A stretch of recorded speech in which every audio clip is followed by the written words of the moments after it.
그래서 기다리게 되는 말씀을 통해 은혜가 넘치게 되시길 축원합니다. 정말 기도하고 말씀 전도하겠습니다.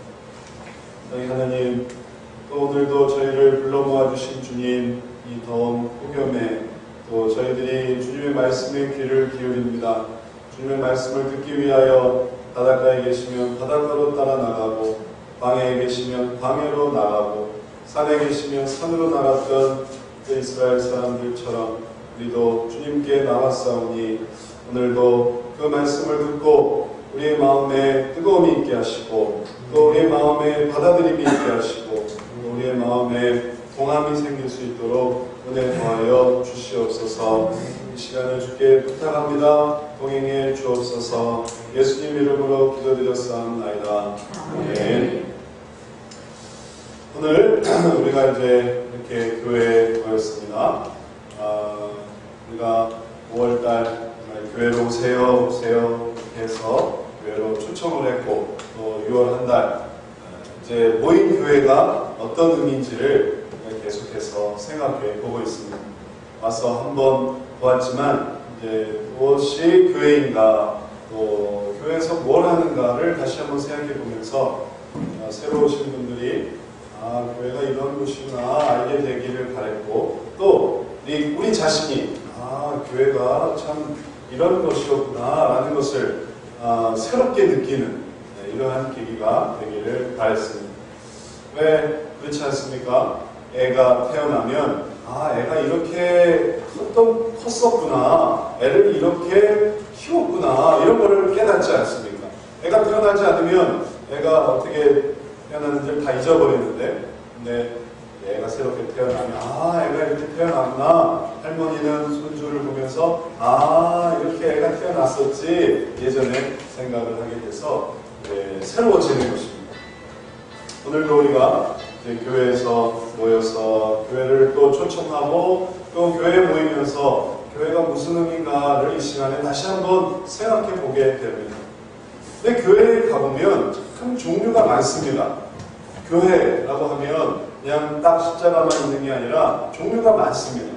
장로교, 감리교, 성결교, 침례교, 그리고 또 교단별로 또 다 교파가 있습니다. 장로교는 또 장로교 통합과 합동, 또 침례교는 무슨 침례회, 또 감리교는 무슨 감리회, 또 성결교는 무슨 성결교, 무슨 성결교, 이렇게 또 다 교파가 나뉩니다. 아는 사람에게 교회는 이건 무슨 교회야 라고 말하고, 또 이건 이런 교회야 라고 이렇게 설명해 줄 수 있지만, 모르는 사람에겐 그게 어려운 얘기가 됩니다. 그러니까 딱 세 가지 부분만 생기게 됩니다. 큰 교회, 작은 교회, 그리고 중간 교회.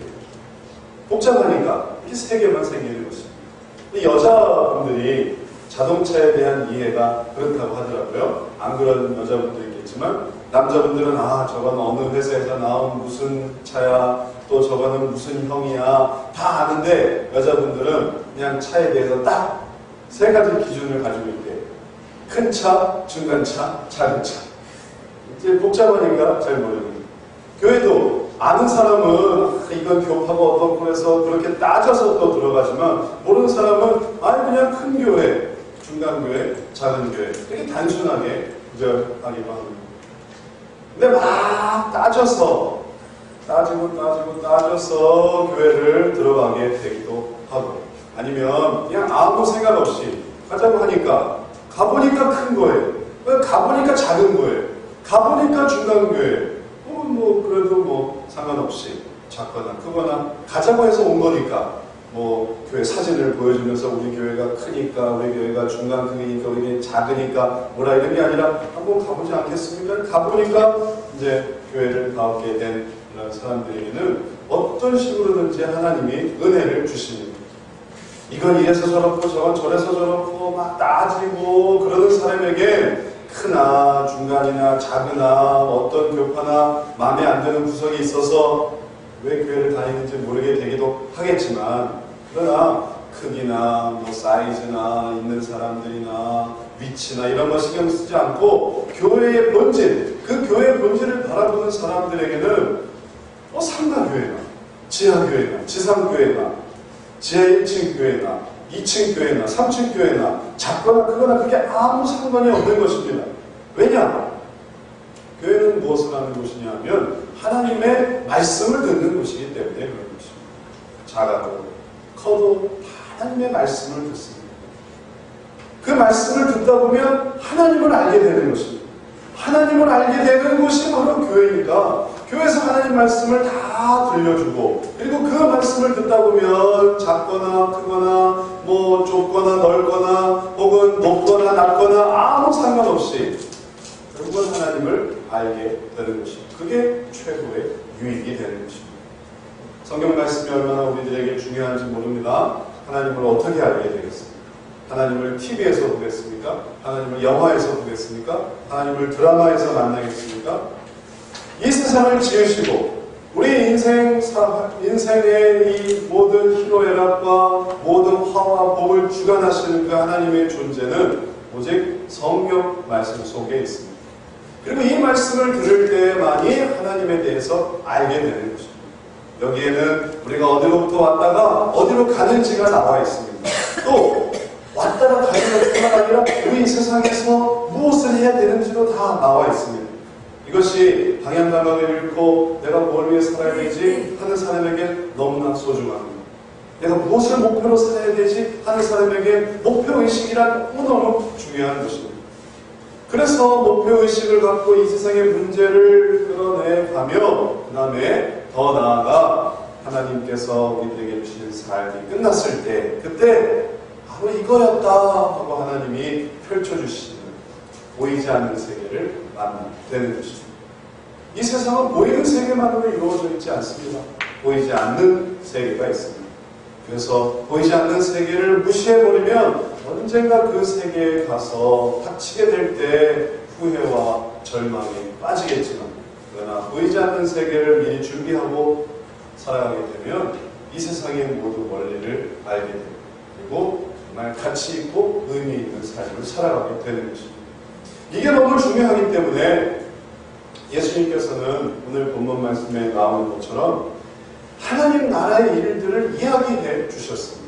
하나님의 말씀을 가르쳐 주셨습니다.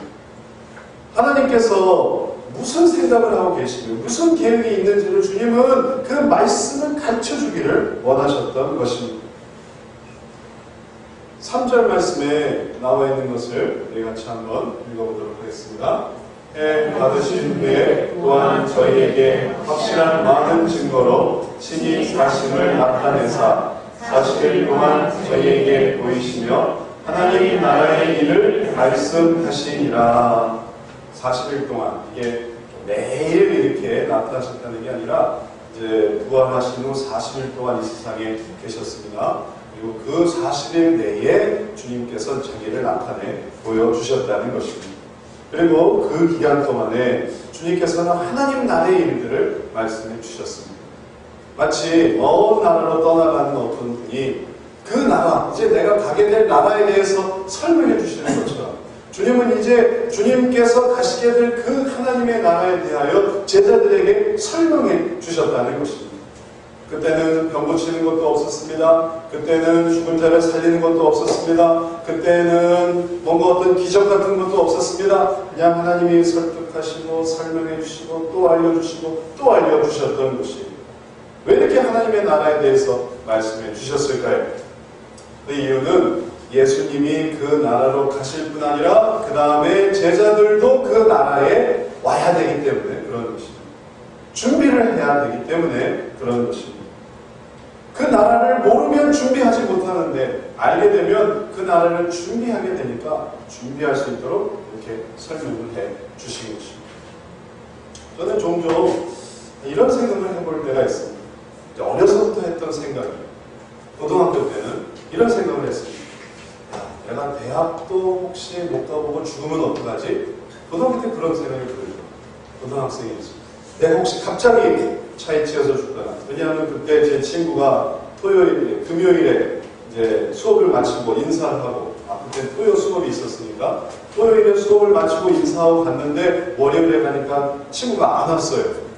그래서 왜 안 오고 해서 봤더니 거기에 북한꽃이 놓여져 있는 자리에, 고등학교 때. 그래서 아니 왜 얘 자리에 국화꽃이 놓여있느냐 알아보니까 중간에 죽은 거예요. 근데 어떻게 죽었냐 하면 화장실에서 몰래보다 죽었대. 그렇게 죽을 수도 있더라. 너무 힘을 주다가 이 뇌출혈로 죽었대. 그러니 때로는 슬프기도 하고 웃기기도 하고 슬프기도 하고 그래서 참 괴로웠는데 아니 그냥 멀쩡했어요. 너무 생생해. 근데 그 다음에 죽은 거예요. 그때부터 내 주변에 죽는 사람이 있다는 걸 생각하는 다음부터 내가 갑자기 죽으면 어떻게 될까? 내가 지금 이제 학력고사를 보고 대학교 가려고 애쓰고 있는데 나도 이렇게 화장실에서 볼일보다 죽으면 어떡하지? 그런 생각이 드는 거예요. 군대에서 혹시 내가 사고로 죽으면 어떡하지? 군대에서 매번 죽는 그 이야기만 들려주는 거예요. 사고사. 그래서 내가 꿈이 목회자인데 목회자가 되기 전에 군대에서 죽으면 어떡하지? 또 고민이 되는 거예요. 근데 목회자가 어떻게 됐는데 내가 교회가 부흥하는 것도 못 보고 죽으면 어떡하지? 애들이 태어났어요. 애들이 큰 거를 못 보고 내가 죽으면 어떡하지? 근데 큰 애가 태어나고 이제 둘째 애가 태어난 거예요. 둘째 애가 작은 거 못 보고 내가 죽으면 어떡하지? 끊임없이 미래에 어떤 거를 내가 못하고 죽으면 어떡하지? 못하고 죽으면 어떡하지? 그런 고민이 그렇게 생긴 것입니다. 여러분 혹시 그런 생각 해본 적 없으십니까? 있지요? 예. 거기에 대한 답은 무엇일까요? 답은 오늘도 지금 내일 사업 가야 되는데 죽는 사람이 있습니다. 내일 결혼시켜야 되는데 죽는 사람이 있습니다. 내일 집을 사야 되는데 죽는 사람이 있습니다. 내일, 모레, 다음 달, 내년에 혹은 10년 뒤에 할 거를 하지 못하고 죽습니다. 그러니까 우리는 얼마나 애통하겠습니까? 내가 내일을 못 보고 죽는구나. 내가 다음 달을 못 보고 죽는구나. 내가 내년을 못 보고 죽는구나. 내가 10년을 못 견디고 죽는구나. 우리는 그렇게 안타까워하면서 죽음에 이르지만 하나님이 보시기엔 어떨까요? 하나님은 안타까우실까요? 아니요. 하나님은 하나도 안타깝지가 않습니다. 왜냐하면 이미 우리가 이 세상에서 살아갈 때 충분히 할 일을 다 했다고 보시기 때문에 그런 것입니다. 너는 더 살지 않아도 된다. 너는 더 산다고 해서 달라질 게 하나 없다. 우리는 그렇지 않지만 아니요 하나님 저는 조금만 더 살았으면 목회자가 되고 대학교를 가고 교회를 크게 하고 또 하나님의 말씀을 증거할 수 있었어요. 그런데 하나님은 그렇게 생각하시지 않습니다. 아니다. 네가 여기서 죽는다고 해도 너는 이미 그 많은 일을 이루었다. 네가 할 수 있는 일은 이미 살아서 다 이루었다. 그러니 걱정하지 말아라. 이제 네가 할 일을 내려놔라. 죽으면 그 의미는 이 세상에 더 이상 할 일이 없다는 뜻입니다. 더 살아봤자 별로 할 일도 없습니다. 그 일이에요.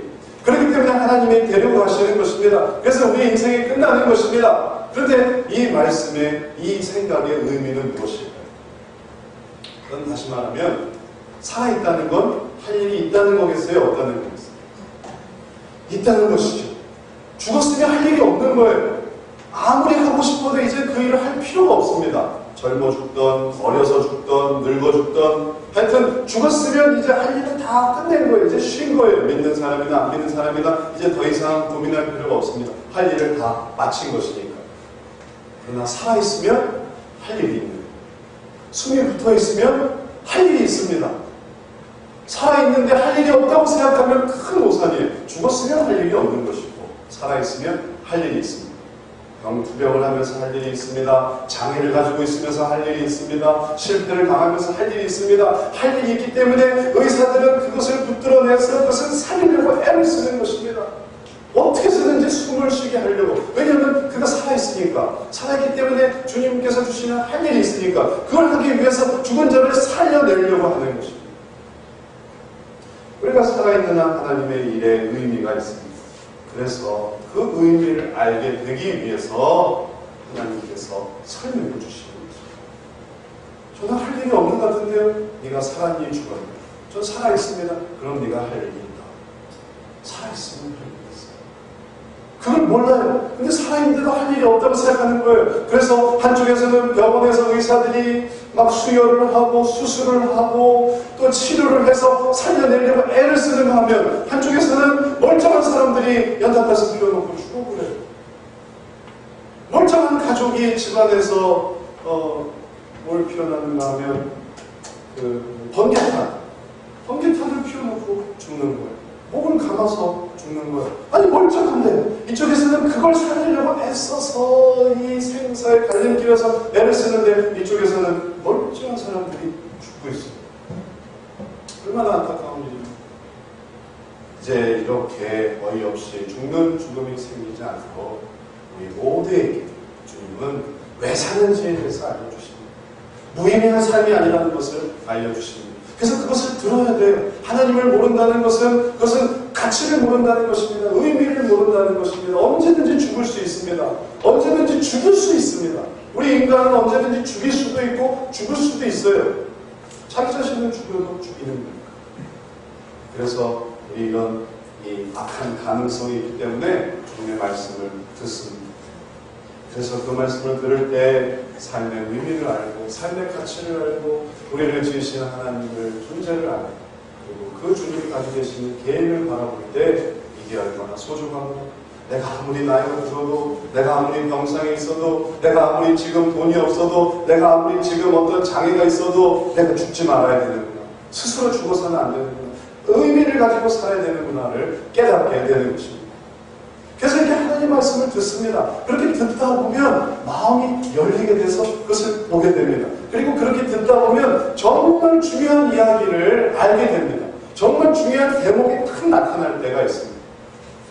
그게 삶의 방향을 바꾸는 겁니다. 들으려 하지 않으면 어떤 얘기도 들리지 않습니다. 그러나 들으려고 하다 보면 정말 삶의 방향을 바꿔놓는 중요한 얘기를 듣게 될 때가 있고 오늘도 주님께서 제자들에게 하나님 나라를 가르쳐 주시면서 정말 중요한 얘기를 해 주십니다. 그것은 4절 말씀입니다. 4절 말씀. 이 4절 말씀 성경을 찾아 우리 한번 같이 읽어볼까요? 4절. 사도와 같이 모이사 저희에게 분부하여 가라사대 예루살렘을 떠나지 말고 내게 들은 바 아버지의 약속하신 것을 기다리라. 하나님 나라에 대해서 이런저런 설명을 해주시다가 주님께서 정말 중요한 얘기를 해주십니다. 수업 중에 시험에 나오는 중요한 얘기를 하는 것처럼 또 대화 속에 정말 중요한 단서를 발견하는 것처럼 정말 주님께서 하나님 나라에 대해 설명하시다가 중요한 얘기를 해주시고 이것은 명령이었습니다. 이건 분부였습니다. 그들에게 명령을 내리시는 거예요. 그건 뭐냐면 예루살렘을 떠나지 말고 내게 들은 바 아버지 약속하신 것을 기다리라. 이 중요한 명령을 내리십니다. 하나님 나라에 대해서 그게 하나님 나라구나 듣던 사람들이 갑자기 명령을 받습니다. 예루살렘 떠나지 말고 아버지 약속하신 것을 기다리라. 이게 그들의 인생을 변화시키고 있습니다. 제가 한 인물에 대해서 소개를 드리고 싶습니다. 이 사람이 누구냐 하면 1800년대 사람인데 나 같은 죄인을 살리신 주의 놀라워를 작곡한 존 밀턴이라는 사람입니다.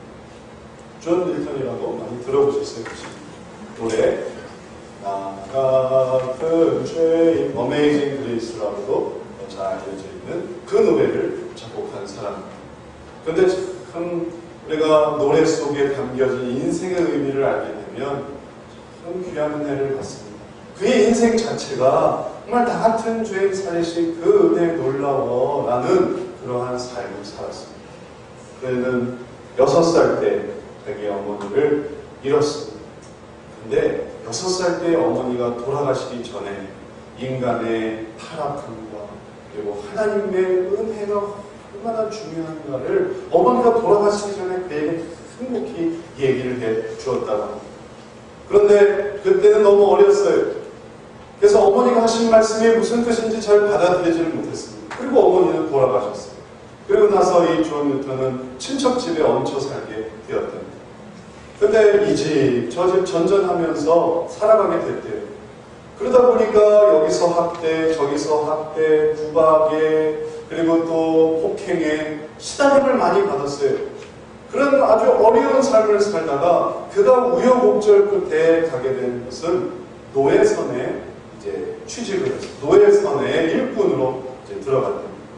배를 타는 선원이 되었고, 또 거기서 어떻게 우여곡절 끝에 결국은 이 사람이 하던 일이 뭐였냐면 노예선 선장을 하게 됩니다. 아프리카에서 흑인을 잡아다가 노예로 파는 그런 일을 하게 되었습니다. 그런데 그 일을 하여서 선장으로 배를 이제 운행해서 가던 어느 날 바다 위에서 큰 폭풍을 만났습니다.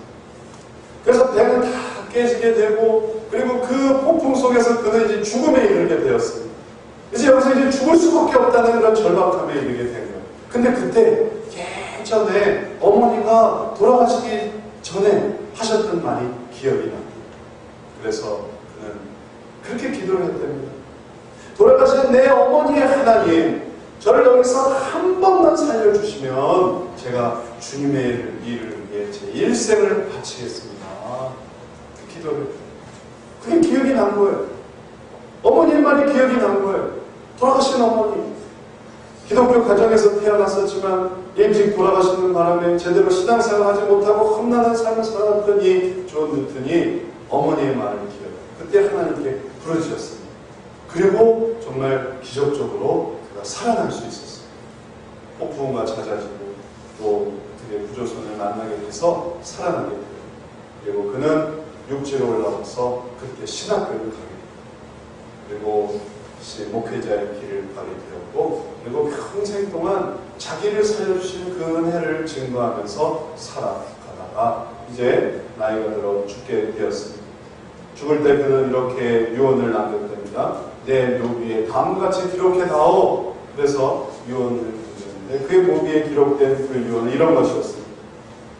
한때 이교도였으며 탕자였고 아프리카 노예상이었던 존 뉴턴은 우리 주 예수 그리스도의 풍성하신 긍휼로 말미암아 용서받고 크게 변화되어 마침내 성직자가 되었으며, 자신이 그토록 오랫동안 부인했던 바로 그 믿음을 전파하며 버킹엄에서 16년간을, 올리 교회에서 27년간을 봉사하였다. 이것이 바로 그의 묘기에 심겨져 있는 내용이 되었습니다. 어떻게 이렇게 변화될 수 있었을까요? 그의 인생을 어떻게 이렇게 변화시킬 수 있는 기로가 무엇이었을까요? 그것은 사실 6살 때 어머니가 해주신 말씀이었어요. 그래서 그의 인생이 자기가 그렇게 부인하던 복음을 이제는 정말 열심으로 증거하는 그런 전파자가 되게 만드는 획기적인 그런 계기가 되었던 것입니다. 이제 오늘 이 말씀이 우리의 삶을 변화시킬 놀라운 계기가 될 수 있습니다. 우리도 마찬가지입니다. 지금 당장은 아니겠죠. 우리가 생각하는 변화는 어쩌면 크게 이루어지지 않을 수 있습니다. 또 옥하는 목사님도 이번에 교사 남식대 가니까 그 부목사였던 어떤 목사님이 그런 일화를 얘기해 주시대요. 뭐라고 하셨냐면, 옥하는 목사님, 살아있게 옥하는 목사님도 설교로 변화되지 않는다. 설교로. 그런 말씀을 하셨어요. 그럼 뭘로 변화됩니까? 훈련으로 변화된다. 그런 얘기를 하셨대요. 그래서 제자훈련에 이제 애를 쓰신 그런 신념이 되셨다는데, 아마 어쩌면 우리가 생각하는 변화는 설교 중에 일어나지 않을 수 있을 것 같습니다. 우리가 생각하는 변화는 성경만으로는 일어나지 않을 것 같습니다. 우리가 생각하는 변화는 진짜 훈련을 해야만 일어날 수 있을 것 같기도 합니다. 그러나 우리가 생각하지 않는 변화가 일어날 수 있습니다. 하나님이 원하십니다. 우리는 기대하지 않는다. 그것이 어떤 것인지 우리는 알 수 없습니다. 그래서 주님의 말씀이 중요한 것이에요. 주의 말씀은 우리가 알 수 없는, 우리가 기대하지 않았던 더 놀라운 변화, 혹은 우리가 꿈꾸지 않았던 정말 전혀 예측할 수 없는 변화를 가져올 수 있기 때문에 그런 것입니다. 그래서 4절 말씀, 우리가 아까 읽은 이 말씀이 중요한 것입니다.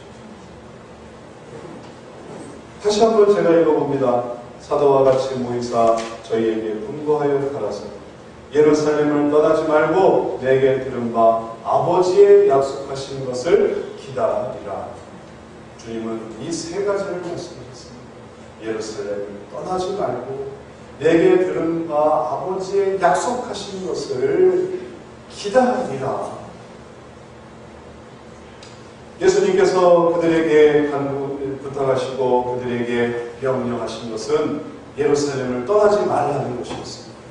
그것이 지역적 한계를 말하는 것일까요? 너희는 예루살렘에서만 살아라. 예루살렘에서만 살고 다른 데서는 살지 말아라. 이걸 말씀하시는 것이었을까요? 그렇지 않습니다. 그들에게 예루살렘의 의미는 그것은 교회예요. 그들이 예루살렘에서 뭐 하고 있겠습니까? 그들이 예루살렘에서 원래 모여서 기도하고 있었거든요. 예루살렘의 다락방에서 예수님과 함께 먹던 그 다락방에서 예루살렘에 있다는 건 그 다락방에 모인다는 뜻이었지 예루살렘에 그냥 먹고 살라는 그런 의미가 아니었다는 것입니다. 그러니 그들이 예루살렘에 모이는 것은 계속 기도하고 계속 모이고 엠마오나 갈릴리나 도망가지 말고 예루살렘을 지키라는 것이에요. 그 다음에 내게 들은 바 아버지의 약속하신 것, 그것은 뭘까요? 주님께서 말씀해 주신 아버지의 약속하신 것, 그게 뭘까요? 하나님께서 약속하신 게 집입니까? 하나님이 약속하신 게 직장입니까? 하나님이 약속하신 게 결혼입니까? 하나님이 정말 약속하신 게 그게 부와 명예와 권세와 영광인가요? 그걸 하나님께서 말씀하신 대로 약속해 주셨습니까? 아니요. 주님이 약속하신 것은 성령입니다. 성령. 때가 돼서 진리의 영이 오셔서 너희에게 모든 것을 생각나게 하시리라 가르치시리라. 오직 성령이 너에게 임하시면 너희가 권능을 받고 예루살렘과 온 유대와 사마리아 땅 끝까지 이르러 복음을 증거하는 성령을 약속해 주셨습니다. 그렇다고 주님이 뭐 물질을 주시지 않고 직장을 주시지 않는다는 말이 아니라 그거는 부수적인 것이죠. 그게 우리의 어떤 목표가 아니고, 그래서 안 주시면 때를 써야 되는 게 아니고, 주님께서 다 공급해 주시는 것일 뿐이고, 우리의 목표가 아니고, 우리의 목표는 성령, 약속하시는 거예요. 그걸 주님께서는 기다리라고, 사모하라고 하십니다. 그리고 그것을 주님께서는 기다리라고 하셨습니다. 기다리라. 그것을 기다리라. 왜 기다리라고 하실까요? 왜 그냥 주시지? 예수님 원하셔서 하늘나라 가시기 전에, 하나님 나라 가시기 전에 주십시오. 왜 못 주십니까? 기다리게 하지 마시고 지금 당장 주십시오. 그래서 지금 받지. 왜 주님은 그들로 하여금 그것을 기다리게 하셨습니까? 기다리는 것이 체질에 맞지 않는 사람들에게 이것은 고통스러운 일일 것 같습니다. 아유, 저는 못 기다리겠습니다. 아유, 저는 못하겠습니다. 저는 기다리는 거 아주 질색입니다. 세상에 죽기보다 싫은 게 기다리는 거예요. 그러고서 안 하려고 할지 모르겠습니다. 그런데 여기는 하나님의 큰 의미가 있었습니다. 이걸 하게 하시는 데는 하나님의 의미가 있었습니다. 이유가 있었습니다. 그 이유를 말씀드리기 전에 제가 한 자매의 이야기를 좀 소개해 드리도록 하겠습니다. 우리가 다 아는 자매, 아시는 분은 아시고 모르시는 분도 계시겠지만, 이 자매는 2000년도에 처음 우리 교회에 왔습니다. 처음 우리 개척할 때 저희 사모의 후배였어요. 처음 개척할 때, 그래서 저와 제 아내와 우리 예인이랑 교회를 할 때, 그때 이제 도와서 피아노 반주를 했습니다. 원래 교회를 잘 다니고 있었어요. 큰 교회를 잘 다니고 있었는데 이제 선배 언니 교회에 같이 오게 된 거예요. 그래서 와서 교회를 같이 사역을 했습니다. 이제 교회를 같이 하면서 이 자매에게 바라는 게 있었습니다. 그게 뭐였냐면, 이 자매에게 원하는 것은 결혼이었어요. 결혼을 못하고 있었거든요. 그래서 이 결혼을 위해 온전히 기다렸습니다. 또 하나님께서 그것을 약속을 해주셨어요. 약속하지 않으셨으면 모르겠는데, 우리가 같이 기도하는 중에 그 결혼을 약속받은 거예요. 그러니 이제는 이 약속하신 게 돼버렸어요. 결혼이. 약속하지 않았으면, 혼자 기대었으면 좀 부담이 덜했겠는데, 교회 다니면서 교회를 약속받은 결혼을 잘하게 될 거예요. 그래서 시간이 흐르는 겁니다. 그래서 이 개척교회 열심히 공사하면 정말 하나님이 결혼할 수 있게 하시겠구나 기대감을 가지고 기대했는데 2000, 2001, 2002, 2003 시간을 가는데 결혼이 되지가 않는 거예요. 그 사람이 될 듯 하다가 결혼이 안 되는 거예요. 많은 사람을 만나지만 결혼이 안 되는 거예요. 한 100명은 만났을 거예요. 이렇게 소개받고 저렇게 소개받고 너무 결혼은 안 되고 저도 이게 분명히 약속인데 하나님의 약속을 여기서 받았는데 그럼 그게 이루어져야 되는데 결혼 안 되고 그러니까 저도 막 미치겠더라고요. 그래서 제가 하도 괴로워서 제가 무슨 생각까지 했냐면 내가 대신 결혼해 줄까? 그런 생각을 할 정도였어요. 결혼을 해줘야 되겠고 근데 결혼은 안 돼요. 그래서 시간이 어떻게 지내냐면 2000, 2002, 2003, 2004, 2005, 2006, 2007, 2008년 2008년에 비로소 결혼을 했습니다. 8년을 기다려요. 8년. 근데 8년 만에 만난 남편이 너무 좋은 사람을 만났어요. 친구의 오빠를 만났어요. 멀리 있지 않더라고요. 그냥 열심히 그냥 100번은 손을 봤는데 그렇게도 하나도 결혼이 안 되더니 어이없이 친구의 오빠. 이 오빠는 증권회사에 다니고 열심히 일하다가 어떻게 이렇게 연결이 돼서 마음이 열려서 결혼을 하게 돼요. 그리고 결혼을 해서 이제 교회를 이제 다니는 교회로 남편이 다니는 교회로 가게 돼요. 그리고 또 지금도 연락이 되고 지금도 또 교회에 또 11조를 보내주고 있습니다. 지금도 계속 교제를 하고 있습니다. 근데 저는 그 자매의 이야기를 보면서 좀 귀한 걸 깨달았어요. 하나님이 기다리게 하시는 데는 다 이유가 있구나. 하나님은 기다림을 통해 진실한가를 보시는 거예요. 진실한. 우리도 믿습니다. 믿습니다 하잖아요. 믿습니다. 당신 사랑합니다 말하잖아요. 그게 진짜인지 아닌지 어떻게 알 수 있을까요? 시간이 지나 보면 아는 거예요. 진짜 믿으면 믿는 대로 하겠죠. 그런데 진짜로 믿는 게 아니면 뻔하겠지요. 믿지 못하겠지요. 불신하겠지요. 그런데 수많은 불신과 의심 가운데 아니야 믿을까? 아니야 말까? 아니야 믿을까? 아니야 말까? 하다가 아니야 그래도 믿어야 돼 라고 할 때 그게 진실해지는 것입니다. 8년 동안 이 자매를 보면서 그의 믿음이 진실해지는구나. 중간에 또 도망도 갔었어요. 도저히 못 견디겠다. 개척교회 반주내가 도저히 못 견디겠다. 나갔다가 그다음에 또 돌아왔어요.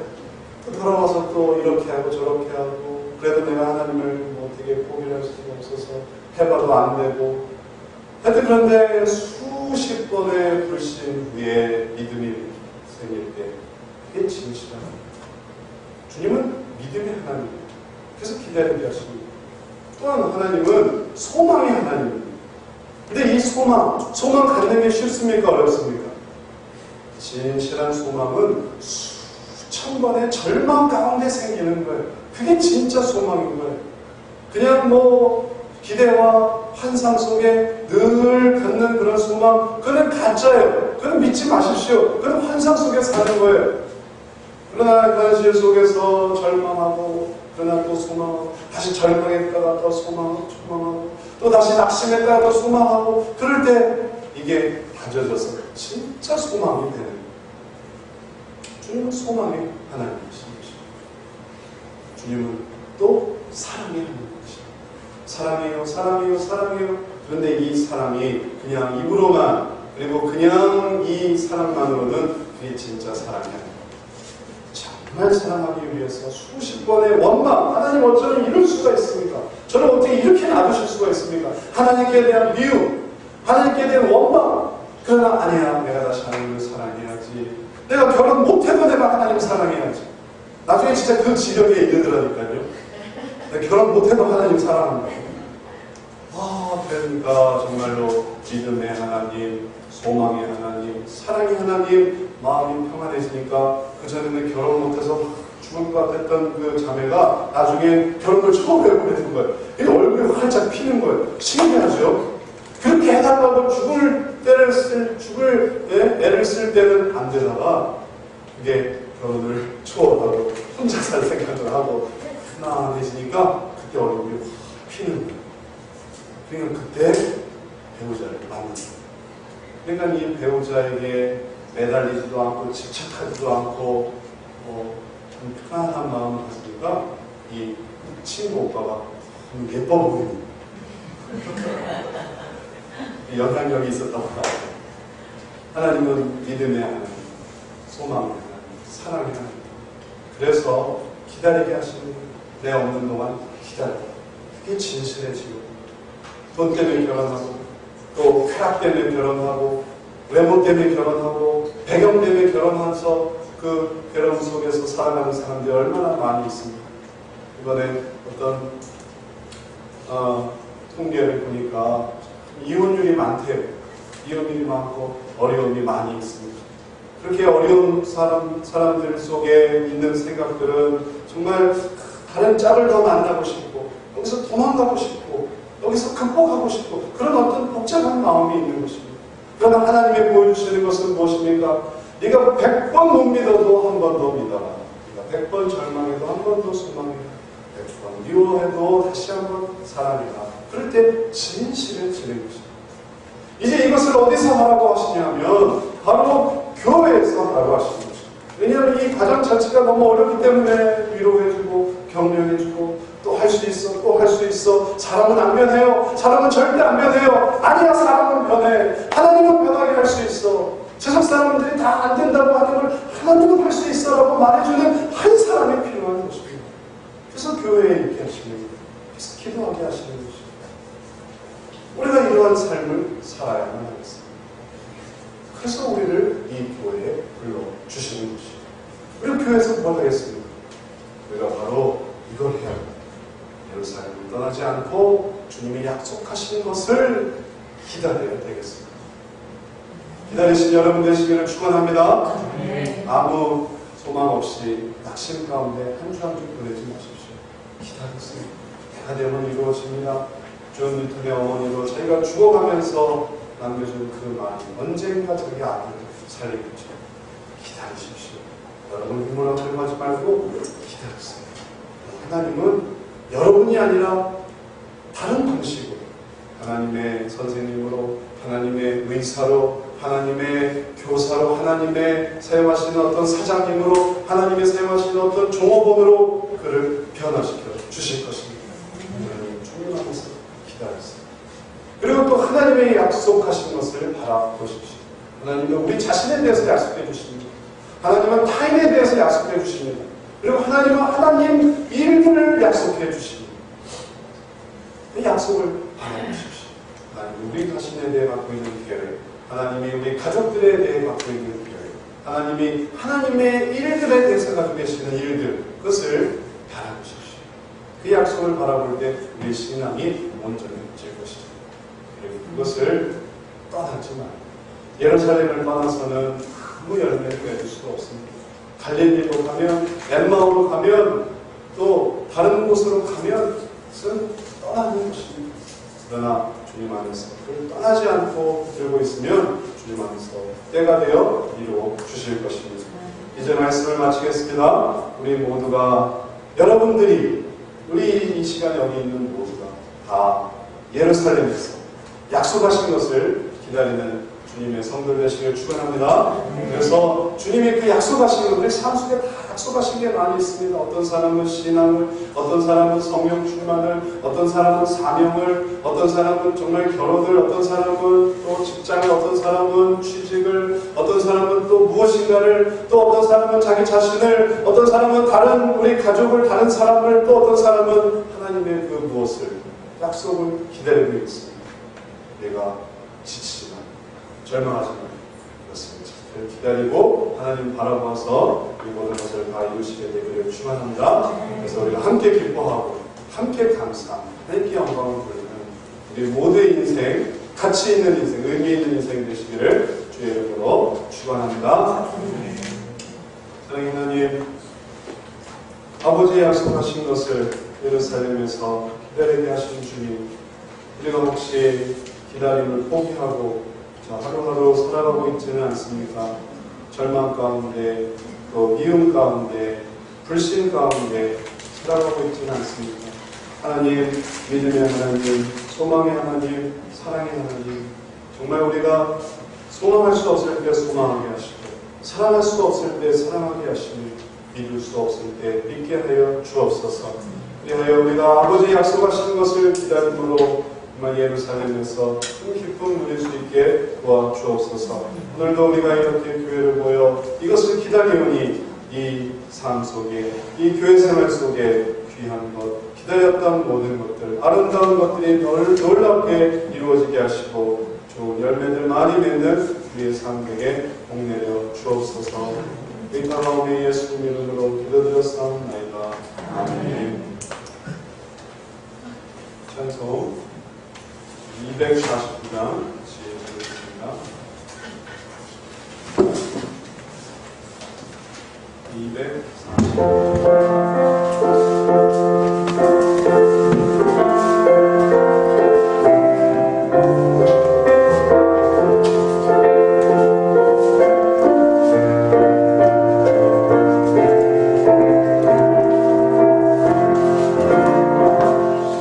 사랑하나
기도드리겠습니다.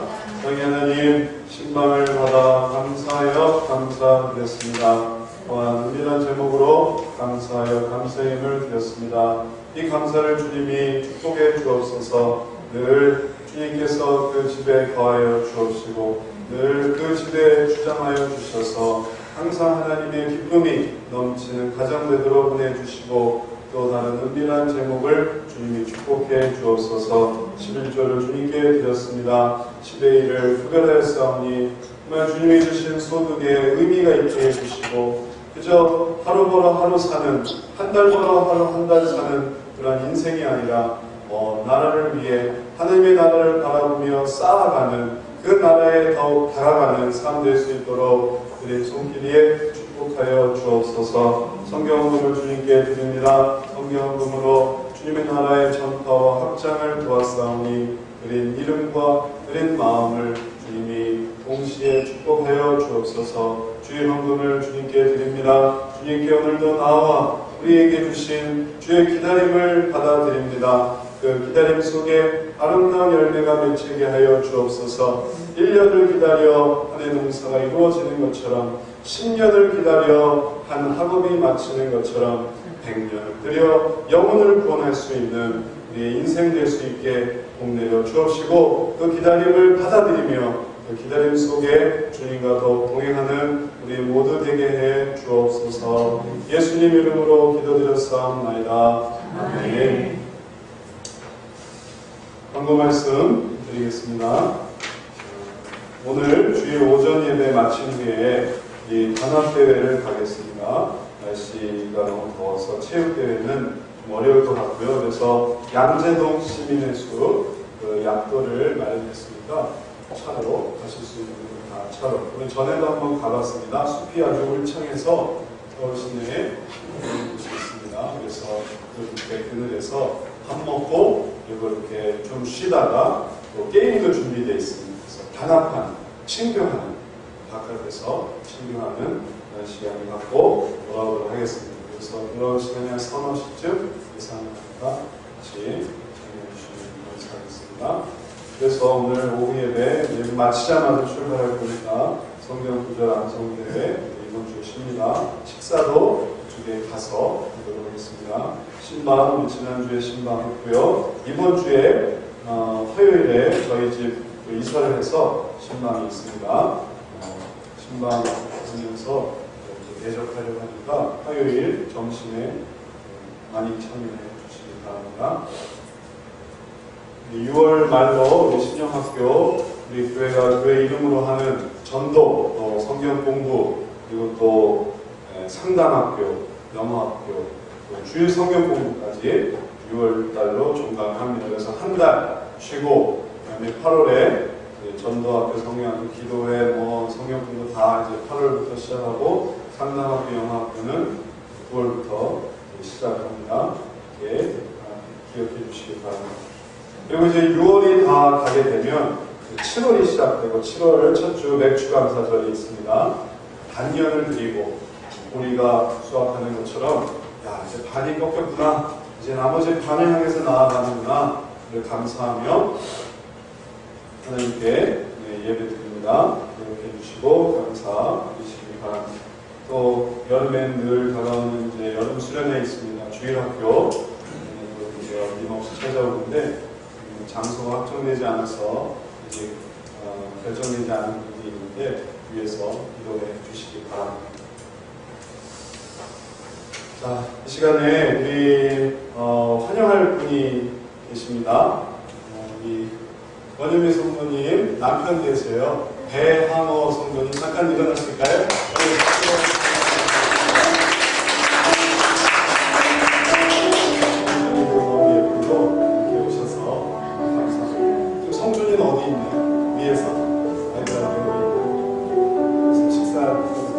같이 가시기로 했으니까 같이 가서 교제 나누시면 좋겠습니다. 그리고 우리 옆사람하고 인사를 나눌까요? 인사를 나누시죠. 우리 혁신 교회님도 우리 인사해주에 나누고요. 감사합니다.